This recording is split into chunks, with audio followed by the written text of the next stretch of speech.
नमस्कार मित्रांनो, जय महाराष्ट्र, जय शिवराय, जय भीम. मित्रांनो, नुकताच एक कार्यक्रम पार पडला. काही समतावादी, संविधानवादी लोकांचा, कार्यकर्त्यांचा, जे कलाक्षेत्रात आहेत, सोशल मीडियावर आहेत. आणि त्याच्यामध्ये एक स्वरा भास्कर या ज्या बॉलिवूडमधल्या कलाकार आहेत, त्यांनी जे मत मांडलं आहे न्यायालयाविषयी, न्यायाधीशांविषयी, ते फार महत्त्वाचं मत आहे. आणि हे तुम्ही ऐका.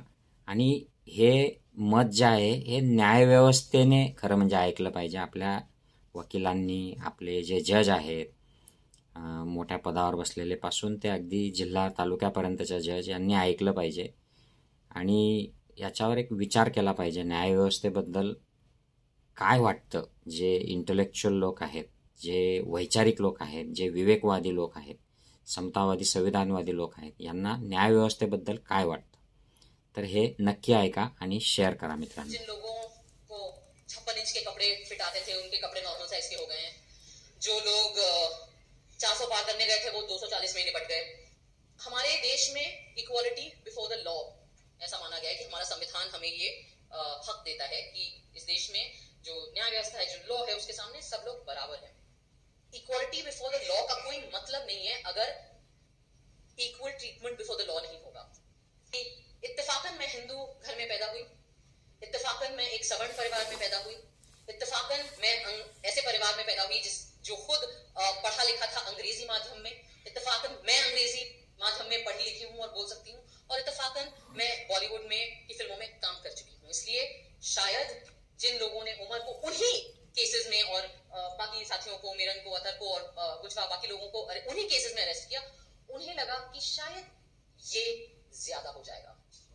आप एक मुसलमान को आतंकवादी बता सकते हो, लेकिन शायद एक Hindu x naval officer, teacher, professor mother की बेटी को आतंकवादी बताना थोड़ा ज्यादा हो जाएगा. कन्वीनियंट नहीं होगा हमारी मीडिया के लिए. उसमें उमर की एक डेट आने वाली थी बेल की, और उसके पहले ही जो न्यायाधीश थे जिन्होंने सुनना था वो केस, उन्होंने अपने आप को रेक्यूज कर लिया. नहीं समझता कि मैं काबिल हूं कि मैं ये केस सुन सकूं. क्यों काबिल नहीं हुआ? बड़ी पढ़ाई लिखाई करी होगी आपने जज बनने के लिए.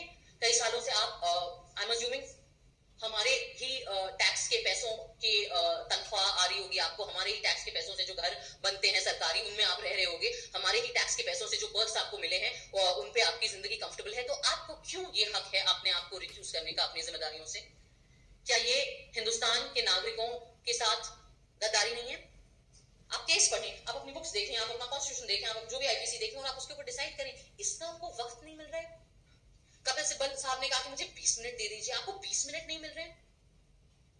माननीय प्रधानमंत्री के साथ आपको गणेश पूजा करने का बहुत वक्त मिल गया था, पर अपना काम करने के लिए 20 मिनट नहीं मिलते हमारे न्यायाधीशों को. आपको किस चीज का डर है? आम नागरिक को तो जेल का डर होता है, पिटाई का डर होता है. मुसलमान तो कहीं पे भी पिट जाते हैं बेचारे इस देश में, दलित कहीं पे भी पिट जाते हैं इस देश में. हम लोगों को भी डर लग सकता है कि काम नहीं मिलेगा, कॉमेडी के शोज नहीं मिलेंगे, फिल्में बंद हो जाएंगी. जिनके बच्चे हैं छोटे छोटे, उनको अलग अलग किस्म के डर लगते हैं. आपको क्या डर लगता है? आपके पास तो पूरा तंत्र है, आपके पास तो सारी सरकारी तंत्र है. जब तक आप इन बड़े बड़े सुप्रीम कोर्ट, हाई कोर्ट तक पहुंच जाते हो, आप 60 साल 50 साल के ऊपर होते होंगे. आपके तो बच्चे भी बड़े हो गए होंगे. अच्छी महंगी महंगी कॉलेजेस में आप उन्हें पढ़ाते हैं, बाहर भेजते हैं, यूनिवर्सिटीज में वो भी सेटल हो जाते हैं, उनकी शादियां हो जाती हैं, उनके भी बच्चे होते हैं. तो इस बुढ़ापे में क्या डर है अब आपको? अब क्या लालच है आपके अंदर? क्या चाहिए आपको? हाँ, क्या जरूरत है? गवर्नर पोस्ट चाहिए, राज्यसभा जाना है. इतनी आपके अंदर लालच है कि आप महज आपका काम आपसे करने को हम मांग रहे हैं, वो आपसे नहीं हो रहा है. मानती कि ये किसी भी प्रकार का न्याय है.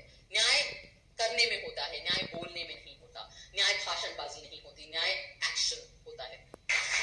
लेकिन मैं ये भी कहूंगी कि अगर ऐसे ही चलते रहा तो वो जो खून के धब्बे हैं वो हमारी न्याय व्यवस्था के दामन पर भी लगेंगे, वो छींटे आप पर भी आएंगी. इसलिए इस मंच से मेरी अपील है, बहुत ज्यादा हम नहीं मांग रहे, अपना काम